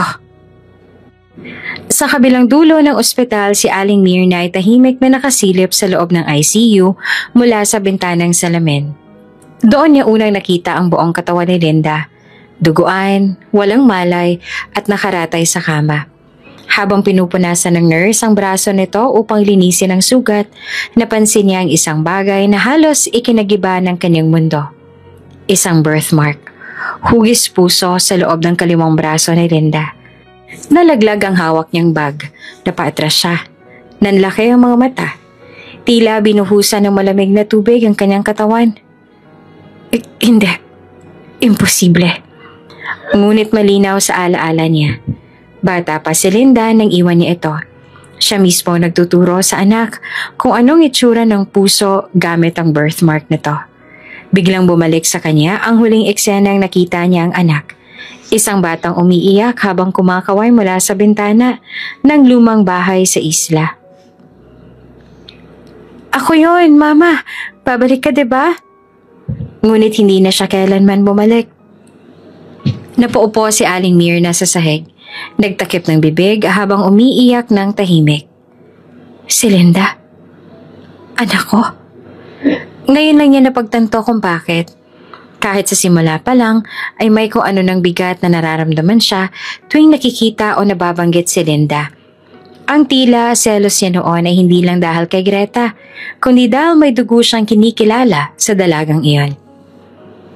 "Anong ginawa ko sa sarili ko, anak?" Samantala, sa loob ng ICU ay naroon si Daniel. Hindi siya umaalis sa tabi ng kama ni Linda. Hawak niya ang kamay nito. Kahit walang kasiguraduhan kung naririnig siya.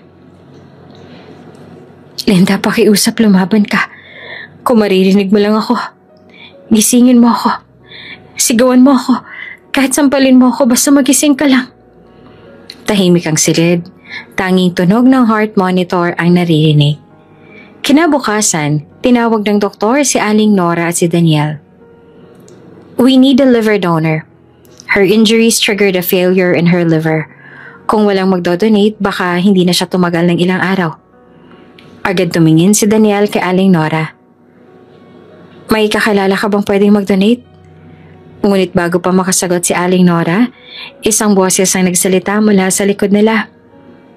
Ako! Lahat ay napalingon. Si Aling Mirna, nanlilimahid at umiiyak. Nakatayo sa may pintuan ng hallway. Ako magdodonate ng atay para sa kanya. Nagkatinginan sina Daniel at Aling Nora. Nagtataka. Sino po kayo? Tanong ng doktor. Isang inang matagal lang nawawala sa anak niya. Sa tahimik na operating room ng St. Agatha Medical Center, lahat ng tauhan ay seryoso. Ang mga ilaw ay nakatutok sa dalawang pasyente. Si Linda, ang batang halos mawala sa mundo, at si Aling Mirna, ang babae sa likod ng trahedyang muntik nang pumatay sa kanya, at ang kanyang inang matagal niya na palang pinapangarap makita. Hindi alam ni Linda na ang babaeng nagkukusang mag-alay ng bahagi ng kanyang atay ay siya ring taong responsable sa kanyang pagkakaratay. At higit pa, siya ring dahilan ng kanyang mga gabing umiiyak sa tanong na, bakit mo ko iniwan, Nay? Habang pinipirmahan ang waiver, nanginginig ang kamay ni Aling Mirna. Nasa gilid si Greta. Hindi makatingin sa ina. Hindi pa nito alam ang lahat ng katotohanan na ang batang halos mapatay nila ay sarili nitong kapatid. Sigurado po kayo, ma'am? Tanong ng doktor habang inihahanda siya. Tumango si Aling Mirna. Halos hindi siya makapagsalita. Kung may natitira pa akong karapatang maging ina, ito na lang ang kaya kong gawin. Pagkalipas ng ilang oras, matagumpay na natapos ang operasyon. Si Linda ay nasa recovery room. Hindi pa rin gising. Si Aling Mirna ay nilipat sa ibang kwarto. Nangihina, ngunit tahimik. Tahimik ang paligid. Tila nakikiramay ang buong ospital sa bigat ng mga pusong bitbit ng bawat karakter sa kwento. Pumasok si Daniel sa recovery room ni Linda. Dala ang mga puting bulaklak. Kaya mo to, Linda. Bulong niya. Kailangan ka pa ng mundo. Kailangan kita. Umupo siya sa gilid ng kama. Hinawakan ng malamig na kamay ng dalaga. Maya-maya, tumayo siya para saglit na kumuha ng tubig sa pantry. Pagkaalis niya, tahimik na bumukas ang pinto. Pumasok ang isang babae. Naka-hospital gown pa rin.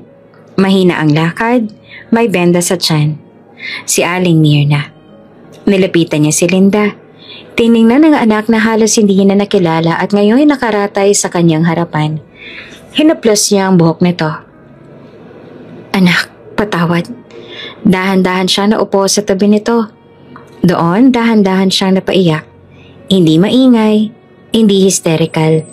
Isang tahimik, matagal na pagagulhol ng isang inang matagal na nagtatago. Hindi kita binalikan. Ang sabi ko noon, magtatrabaho lang ako. Pero ang totoo, tinakbuhan kita. Tinakbuhan ko ang kahirapan. Ang hirap ng pagiging ina. Ang responsibilidad. Tinanggap ko ang buhay na komportable. Pero kapalit nun, iniwan kita sa dilim. Tuloy-tuloy ang luha niya. Bumabagsak sa kumot ni Linda. Hindi ko akalaing ikaw. Ikaw ang batang yon. Na sa dami ng taon, sa dami ng lugar sa mundo, ikaw palang aapakan ng anak kong si Greta. At ako maglalagay sa bingit ng kamatayan sa sarili kong dugo. Napayuho siya. Hindi mo alam, pero araw-araw kong kinukonsensya ang sarili ko. Akala ko mabubura ko na ang nakaraan. Pero ikaw palang babalik para paalalahanan ako ng mga iniwang sugat ay hindi bastang nawawala. Habang patuloy siyang umiiyak, hindi niya namalayang gumalaw ng kaunti ang daliri ni Linda. Isang munting kislot.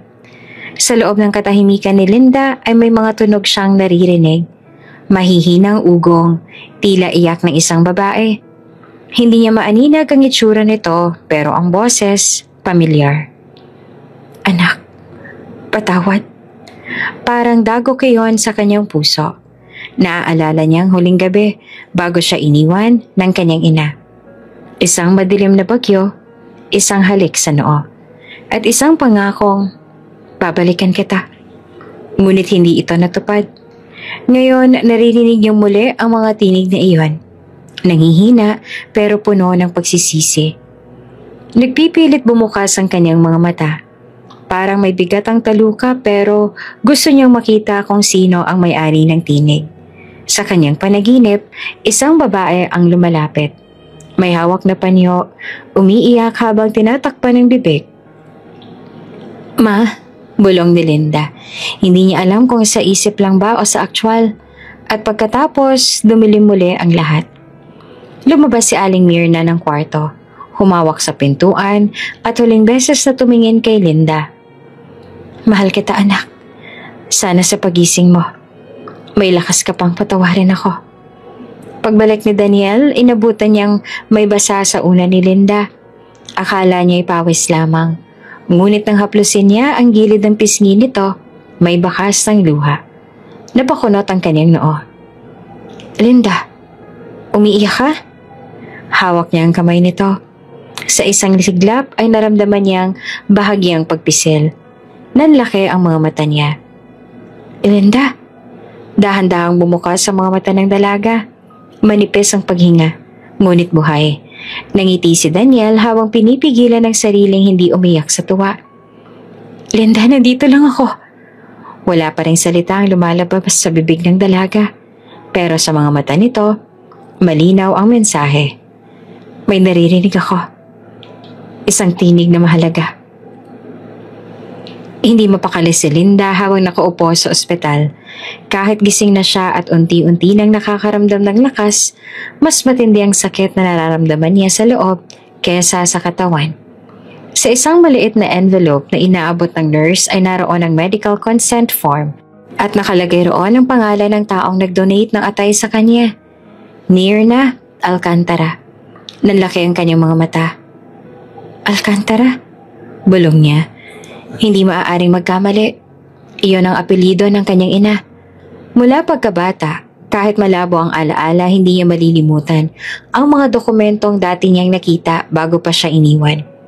Isang pangalan lang ang hindi kailanman nabura sa isipan niya. Mabilis ang tibok ng kanyang dibdib. Mirna Alcantara. Ang babaeng yon. Si Greta, ang anak. Kung totoo ang hinala niya, kung si Mirna ang kanyang ina, ibig sabihin, si Greta ay kapatid ko. Halos pabulong niyang nasabi habang nanginginig ang mga kamay.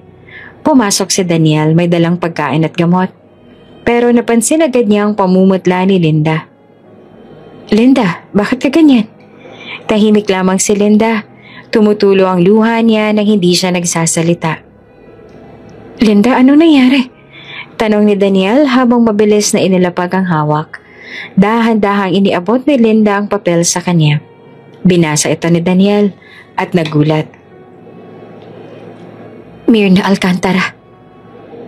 Iyon ang ina ni Greta," sabi niya. Tumango si Linda, nanginginig. "Siyang nag-donate sa akin, Daniel. Siya ang nanay ko." Tahimik. Walang kahit anong salita ang lumabas mula kay Daniel. Tila niyayanig siya ng impormasyon. Isang masalimuot na twist ng tadhana. Ang ina na matagal nang pinapangarap makita ni Linda ay siya palang babae na kasabwat sa planong muntik nang pumatay sa kanya. At si Greta, ang babaeng nanakit sa kanya, ay hindi lamang basta kalaban, kundi kapatid. "Daniel, siya yung hinahanap ko buong buhay ko." Uminit ang tinig ni Linda habang tinatakpan ng muka. "Araw-araw kong pinagdadasal na makita ko siya. Akala ko kung makita ko siya, yayakapin ko siya agad. Iiyakan ko siya ng buong galak. Pero bakit ganito? Bakit sa ganitong paraan ko pa siya muling makikita, makikilala?" Lumapit si Daniel. Hinaplos ang likod ng dalaga. "Wala kang kasalanan, Linda. Hindi mo pinili ang ganitong sitwasyon. Wala ni isa sa atin ang may kagustuhang ganito ang mangyari." Pero lalo lang umiyak si Linda. "Sinaktan niya ako, Daniel. Tinulungan niya si Greta sa plano. Kung hindi pa ako nabangga ng sasakyan, baka patay na ako. Tapos siya pala ang aking ina." Napayuho siya. "Ano ba to? Gantimpala ba ng langit o parusa?" Tahimik ang kwarto. Ang mga tunog ng monitor ng ospital ay tila nagiging background music sa trahedyang emosyonal na pinagdadaanan ng dalaga. Samantala, sa kabilang wing ng ospital, si Aling Mirna ay nakahiga, mahina at walang ibang bisita kundi ang sariling konsensya. Iniwasan siya ni Greta buong araw, habang siya naman paulit-ulit na binabalikan ng eksena. Ang pagluha niya sa tabi ng anak na hindi niya nakilala agad. Mali ako, bulong niya sa sarili. Iniwan ko siya noon, tapos sinaktan ko pa. Hindi ko na mababawi iyon. Pumasok ang doktor, sinabing stable na raw ang liver function ni Linda. Ngunit ang balita ay hindi nakapagpagaan ng damdamin ni Mirna. Stable na ang anak mo, pero sirang-sira ng tiwala niya sa'yo. Gabi na, nasa isang sulok ng hospital garden si Linda at Daniel. Hawak ni Linda ang maliit na pulseras na tanging alaala sa ina. Isa itong lumang sinulid na may nakaukit na L sa dulo. Ibinigay sa kanya noong bata pa siya. Sa likod ay may nakabordang, "Mahal kita, anak." Galing to sa kanya, wika ni Linda habang pinipisil ito. Ilang beses kong gustong sunugin to, pero hindi ko magawa. Kasi ito lang ang paalala ko na may nanay akong umalis pero baka bumalik din. Daniel sighed. At ngayon bumalik na nga siya. Pero may dala rin siyang sukat. Tumango si Linda. Hindi ko alam kung kaya ko siyang patawarin, Daniel. Masakit. Pero may parte sa puso ko na nagsasabing gusto ko pa rin marinig ang boses niyang ina. Huwag kang magmadali, sagot ni Daniel. Ang sugat na malalim, hindi pwedeng gamutin sa isang gabi lang. Pero kung tatanungin mo ako, naniniwala akong ang puso mo, kahit nasasaktan, ay kayang magmahal muli.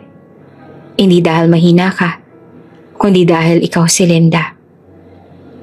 Mapagpatawad, malakas, at totoo. Dito tuluyang napahagulhol si Linda sa balikat ni Daniel. Hinayaan siya ng binata.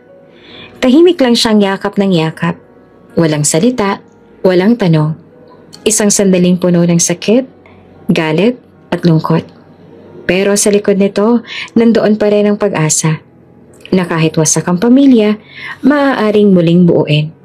Kung hindi man buo, kahit kaperaso. Tahimik ang ospital.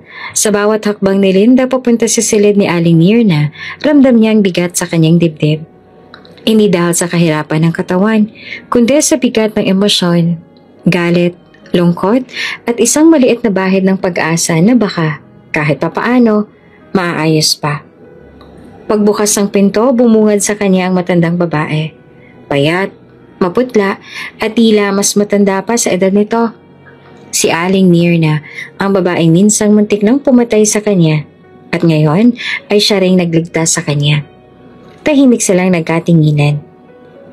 Linda, mahina at garal-gal ang boses ni Mirna. Nanginginig ang mga kamay habang pilit itinataas. Salamat at dumating ka. Hindi agad sumagot si Linda. Lumapit siya sa kama at tumayo sa paanan nito. Wala pa ring imik. Kita sa mga mata niya ang lungkot. Ngunit bakas pa rin ang pagpipigil sa galit. Hindi ako dumating para makinig ng paliwanag. Bungad ni Linda, matatag ang tinig. Dumating ako para magsalita. Tumango si Mirna. Makikinig ako. Kahit anong sabihin mo, tatanggapin ko. Huminga ng malalim si Linda. Bata pa lang ako, iniwan mo na ako. Sinabi mong babalik ka. Pero hindi mo na ginawa. Ilang taon ako naghintay. Umiiyak tuwing may bagyo. Umaasang darating ka. Wala akong ibang hiling kundi muling maramdaman na may ina akong yayakap sa akin. Naluha si Mirna. Hindi niya napigilan ang impit na hikbi. Pero hindi ka dumating. Hindi mo ako pinalikan. Kaya natuto akong tumayong mag-isa. Kahit hindi ko alam kung paano. Akala ko patay ka na. Pero mas masakit palang totoo. Buhay ka. At pinili mo hindi bumalik. Lumuha na rin si Linda. Tapos makikilala kita bilang ina na pinakamasakit na paraan nung muntik na ako mamatay dahil sa plano ni Greta. At ikaw ay parte noon. Hindi ko alam. Pabulong na sagot ni Myrna. Hindi ko alam na ikaw yun. Ang akala ko, mayabang lang na babae ang pinaglalaban ni Greta, pero nung nakita ko yung birthmark mo, halos mabaliw ako. Ikaw yun, anak ko. At ako nagpahamak sa'yo. Hindi sumagot si Linda. Pumihit ito palayo at tumingin sa labas ng bintana. Mahina ang ulan. May liwanag ng araw sa kalangitan. Minsan iniisip ko, patuloy pa ni Linda. Baka kaya hindi tayo nagkita noon. Ay dahil hindi talaga para sa akin na magkaroon ng ina. Pero ngayon na nandito ka, nalaman ko rin na kahit anong galit ang meron ako, hindi ko kayang tapusin ang kwento natin sa puot. Tahimik si Myrna, nakikinig lang. Pinapatawad kita. Marahing sabi ni Linda. Hindi dahil sa nakalimutan ko ang sakit, kundi dahil ayokong habang buhay dalhin ito. Pagod na akong umasa. Kaya ngayon gusto kong palayain ang sarili ko. At ikaw. Napatakip ng bibig si Myrna. Napahagulhol siya. Anak, salamat. Hindi ko to deserve pero salamat. Ibinigay mo ang atay mo para mabuhay ako. Sagot ni Linda. Hindi ko alam kung utang na loob ko ba to o kabayaran sa lahat. Pero isa lang ang alam ko. Hindi ko ito kayang dalhin kung hindi ko bibitawan ng galit. Pumasok si Daniel sa silid kasama si Greta. Tahimik si Greta, hindi makatingin ng diretso kay Linda. Nakasuot ito ng simpleng damit. Wala na ang make-up. Wala na ang kayabangang dati nakaukit sa mukha. Linda, mahinang sabi ni Greta. Alam kong hindi mo ako kayang patawarin at hindi ko inaasahang gagawin mo, pero gusto ko lang humingi ng tawad. Hindi ko akalaing ikaw palang kapatid ko. Hindi agad nagsalita si Linda. Lumapit siya sa kapatid. Pinanood ang bawat pagluha nito. Sa unang pagkakataon, nakita niya si Greta na walang maskara. Walang yabang, walang arte. Kundi isang batang babae na nasaktan. Nagkamali at ngayon ay nauupos na sa harap ng katotohanan. Wala na akong galit sa'yo, Greta. Sabimbit pa ni Linda. Pero hindi ibig sabihin nun ay kaya ko na agad na yakapin ka bilang kapatid. Hindi pa ako handa. At hindi rin sapat ang sorry para maibalik ang lahat. Pero naniniwala ako. Lahat ay may panahon. Tumango si Greta. Naiintindihan ko. Kaya aalis kami ni Mama. Lalayo muna. Ipagdarasal ko na balang araw, makuha ko rin ang kapatawaran mo. Hindi sumagot si Linda. Pero sa kanyang mga mata, may bahid ng kapayapaan. Wala nang puwang ang puot. Tanging ang paghilom na lang ng sugat ang natitira. Lumapit si Myrna, pilit tumatayo mula sa kama. Salamat anak. Salamat sa pagdating. Salamat sa pagbitaw sa galit. Tumango si Linda at mahigpit na niyakap si Daniel. Ngayon, handa na ako magsimula ulit. Sa labas ng ospital, sumakay sa taxi sina Greta at Myrna. Tahimik ang biyahe, pero bakas ang bigat sa kanilang mga mata. Ma, bulong ni Greta. Anong gagawin natin ngayon? Umawang si Myrna sa kamay ng anak. Maghihintay. Magbabago. At maghihilom. Hindi man ngayon pero balang araw. Sana matanggap tayo ni Linda. Sa isang maliit na simbahan sa bayang hindi matao, sa tabing dagat kung saan madalas na napuntahan noon para sa katahimikan, ginanap ang kasal ni na Daniel at Linda. Walang ingranding dekorasyon, walang mamahaling bulaklak, walang pulang carpet, tanging mga puting bulaklak na pinitas mismo ni Aling Nora sa kanilang hardin ang nagsisilbing palamuti. Simple ang lahat, pero dama ang lalim ng damdamin. Nakasuot ng maputing barong si Daniel, habang si Linda naman ay nakaantik na bestidang minana pa raw ni Aling Nora mula sa kanyang ina. Sa gitna ng simpleng altar, nagkatinginan ng dalawa. Sabay hawak kamay. Handa ka na ba?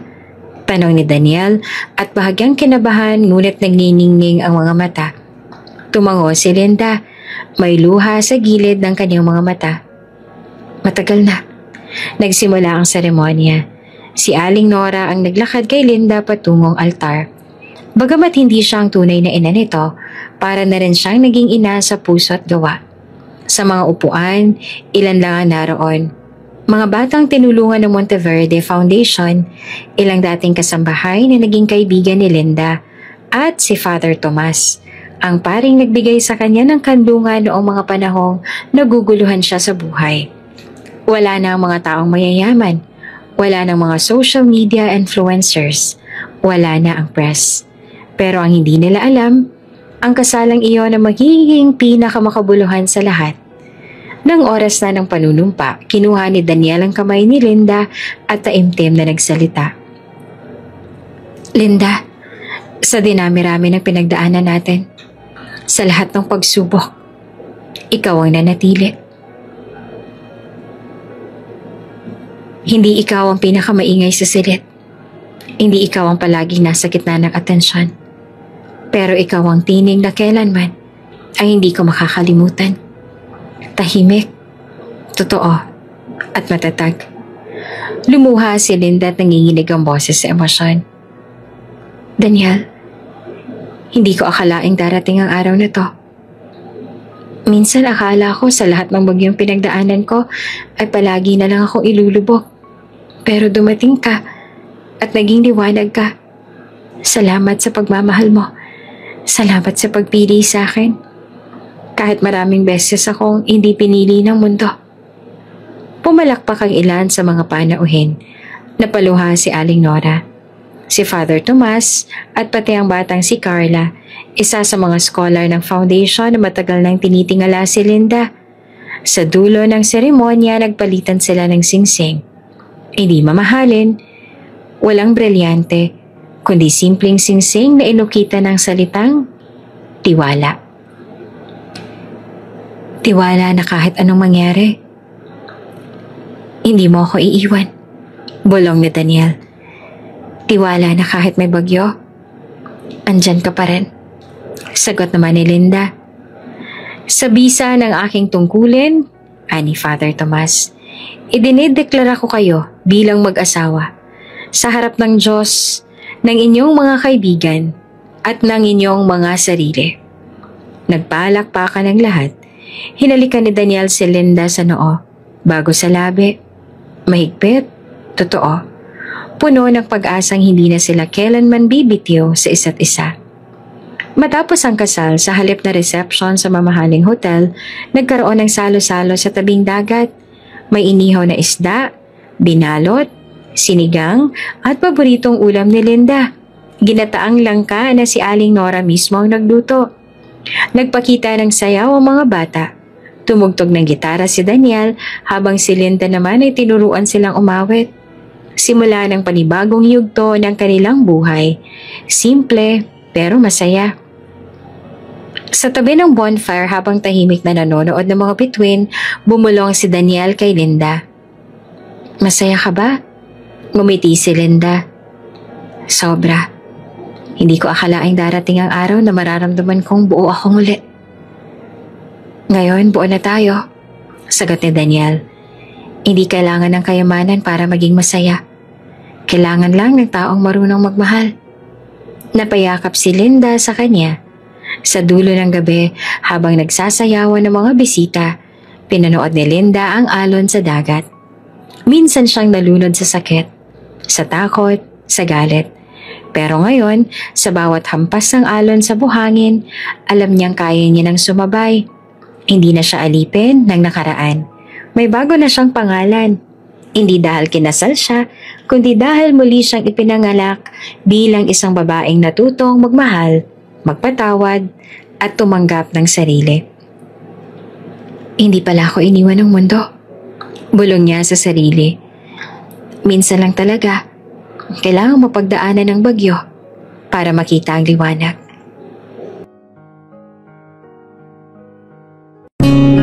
Kung bago ka pa lang sa channel na ito, mga kwento ni Ate Jane, Story Mo, Ikwento Ko, huwag kalimutang pindutin ang notification bell at subscribe button.